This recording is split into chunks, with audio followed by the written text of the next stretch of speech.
Hi everyone, welcome to Visual Effects Vlog for The Fall Guy. Out in theaters now. I just watched it, and as a visual effects artist, I just wanted to talk about a couple elements. Film is absolutely a celebration of stunts and practical effects, but as we'll see, there's a lot of visual effects. Alright, so to break down these visual effects, we're going to be using the official visual effects breakdown from a company called Cinesite, one of the visual effects vendors on this film. This video shows what work they did on The Fall Guy straight from the company's mouth. I did not work on this film. I'm just showing you what they worked on. So the first shot of their breakdown's this shot. We can see from the behind the scenes footage that this shot was done practically, except for some of the glass on the ground, because in the footage we can see a crash mat and wires. So that's what's been done on the shot. The padding on the floor has been removed, the rig has been removed, and probably some more glass around the area where he's landing. For the second shot, they probably removed the mattress, added some more glass, and my guess, judging by his face and how kind of odd it looks, that there was some sort of face replacement or a blending between two takes where you have the stuntman rolling and then you have Ryan Gosling rolling, and you're sort of using visual effects to line them up and get that smooth transition from a stuntman to our lead actor. Here's another scene. This is actually the scene that Vanity Fair did a breakdown with the director, Ryan Gosling, and Emily Blunt for, so we can hear them talk about it. My kids said they were cool if I did a stunt film, but that I could not get set on fire. So, you hear that. That means every time Ryan Gosling gets set on fire in this film, it's a digital effect. Here's a great example of Ryan Gosling being set on fire from the visual effects breakdown. On the first glance, this seems practical, right? We got Ryan Gosling lit on fire with his sunglasses. Turns out, no. The glasses have been completely replaced, if you'll notice, because in the film, they're on a film set. So we're seeing some stuff of the set, but there's actually a real film set filming the film set, and that's what we're seeing in the original glasses. So that all had to be replaced. In addition, we're seeing fire elements being added. These fire elements were not in the original plate. Ryan Gosling is not lit on fire. So we have the fire elements, either from digital fire or filmed elements that have been placed in front of and behind Ryan Gosling. So we're actually really doing this stunt, and that is... Not me. Ryan Gosling. Let's pause. All this fire is real, but what we did do in this was a motion control shot. So we actually did a fire burn with Ben, the stunt double, and then we did another motion control pass with Ryan. See, that is actually you. To explain what motion control is, I'm going to turn to John Dykstra, the inventor of motion control, who famously used it on Star Wars. Motion control is, in essence, what it says. It's the ability to control motion on a repeatable basis. Visual effects is defined by two or more subjects photographed at separate times that are combined onto a single piece of film to appear as if they were photographed at one time. Motion control allows you to shoot multiple elements, two or more, with the same camera move, duplicate camera move, which means when you combine those elements together in the optical printer, they all look as though they were photographed at the same time. So in this case, they're moving the camera with the stunt double and then moving the camera with Ryan Gosling. It's an interesting use of practical effects and digital effects because you're practically lighting a stuntman on fire, then moving him out of the way, having Ryan Gosling stand in the exact same spot, then digitally afterwards combining the two to sort of replace the face. That's Ben. And Ben's going to hit the wall hard, which is great. You see, we actually see this scene where he's hitting. My guess is that the stuntman performed the stunt, but the fire was added digitally because it would be hard to light a stuntman on fire and have him on a wire and hitting a wall. And then here you have Ryan. But the fire was not on you. That was added afterwards. That Yes. fire in there was added in post. Here we can see the visual effects breakdown of that shot where Ryan Gosling has been 3D scanned, turned into a 3D model, which has been animated to match the actor's performance, and then a fire sim is placed on top of it to achieve the effect. We actually see this 3D scanning taking place within the movie Fall Guy, where Ryan Gosling's character is placed in this room with all these cameras all around him, and that captures his 3D model, which is important to the plot of the movie. If you're interested in this technology, you can also download Polycam, which works on any iOS or Android app device, to get started 3D scanning objects today. Here's another scene from the visual effects breakdown. We see a nice explosion. Looks legit, right? Wrong. Completely digital. The reason it's there is probably as part of the gag. In the film, there's a bunch of explosions coming off at the wrong time. The actor's delivering dialogue. We want to have the explosion sync to the correct time. So maybe they just couldn't sync it right. It's easier to just do it digitally. The next shots in the breakdown are really interesting. Ryan Gosling is punching people in a nightclub. At least I think it's Ryan Gosling. The behind the scenes videos clearly show that a lot of this fight scene was done by his stunt double. However, these shots look like Ryan Gosling, so maybe the stunt double was only used for the wide shots that aren't included in this sequence. I'm just going to assume it's Ryan Gosling from here on out. Anyway, there's a fight scene happening and there's all these particles and explosions happening. To me, it's a great effect. It really highlights the action choreography without getting in the way. It enhances sort of the visuals of this scene. What's interesting is these effects are not in the trailer. So this begs the question, why is the trailer different than the movie? There's a couple explanations for this. One, the trailer was released early and the visual effects hadn't been done. The second option is that maybe this was a last-minute addition. The scene was filmed this way, intended to be sort of shown that way, but after watching the movie multiple times, they realized, hey, why don't we add some more trippy visuals to this scene? What can we do to enhance the scene, make it better? And that's where visual effects sort of comes in and adds all these particle effects and these explosions.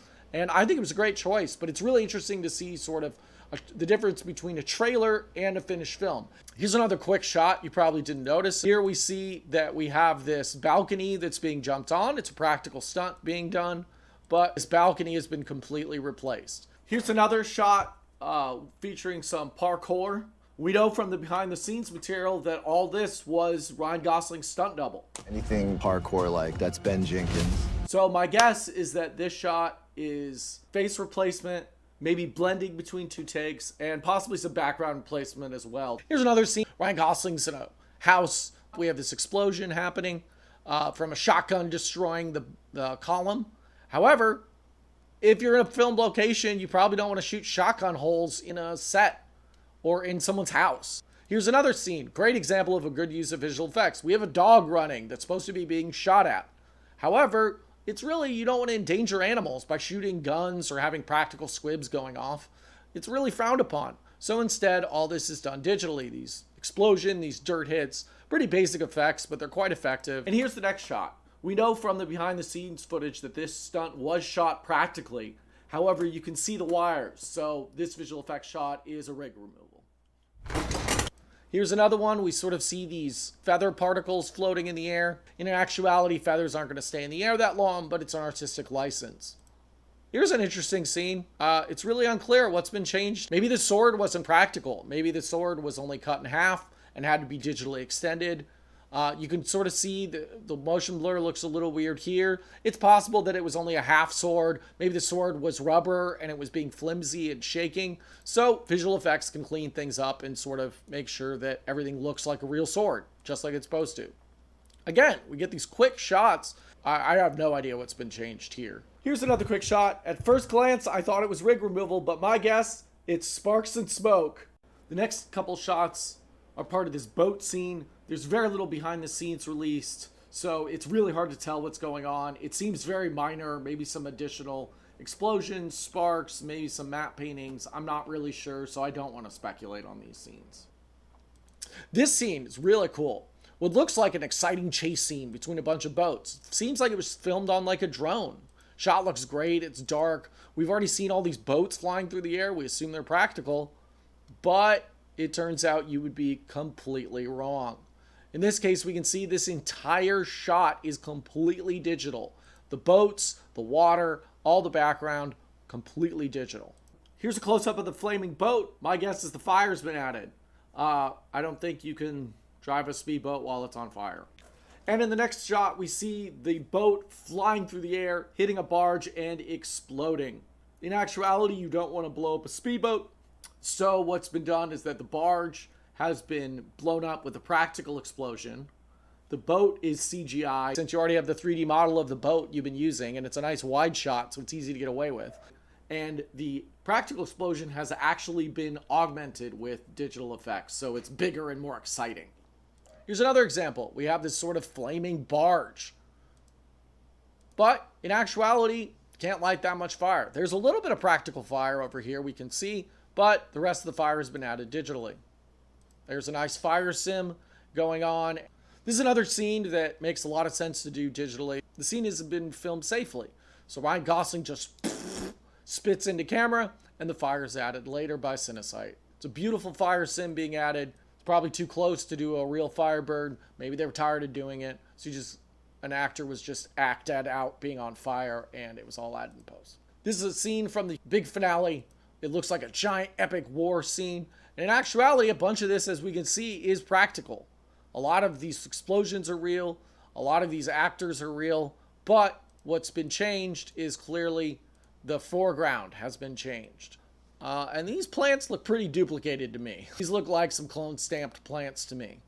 No shame on doing it, because in the end, it doesn't really matter because most of it gets covered up with this dark smoke.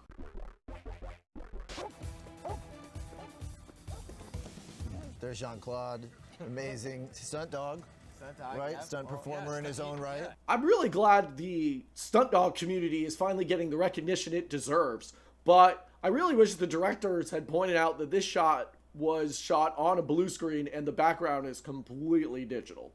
If we go back, we can see this practical reflection detail right here. We can see him reflecting into the glass windows, and when the shot has been keyed, all that detail is there. So great job keying. And this. Really hard to have a dog bite someone's balls safely. Maybe they used a digital dog. He did all of his own, her own stunts. Yeah. Okay, well, maybe they did some removal to clean up the cup. I have no idea. And now it's time to talk about the last shot in the reel.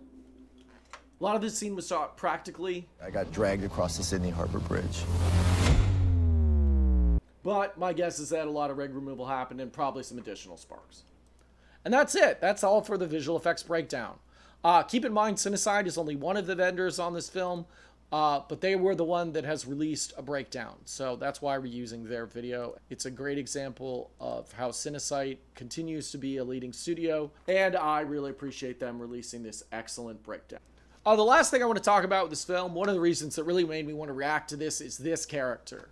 The actress's name is Zara Michaels. I really don't know how to pronounce her last name. I apologize. She's in the film, and she plays a character named Vanity. Vanity is visual effects supervisor in the film. And what's wonderful is that she has a character, and this character has a love story. She has dialogue, and she's not treated as a villain. She is slightly involved in the villain's plot, but she's sort of an unwitting accomplice. She's not an antagonist. She's a hero, and she's treated essentially as a member of the crew.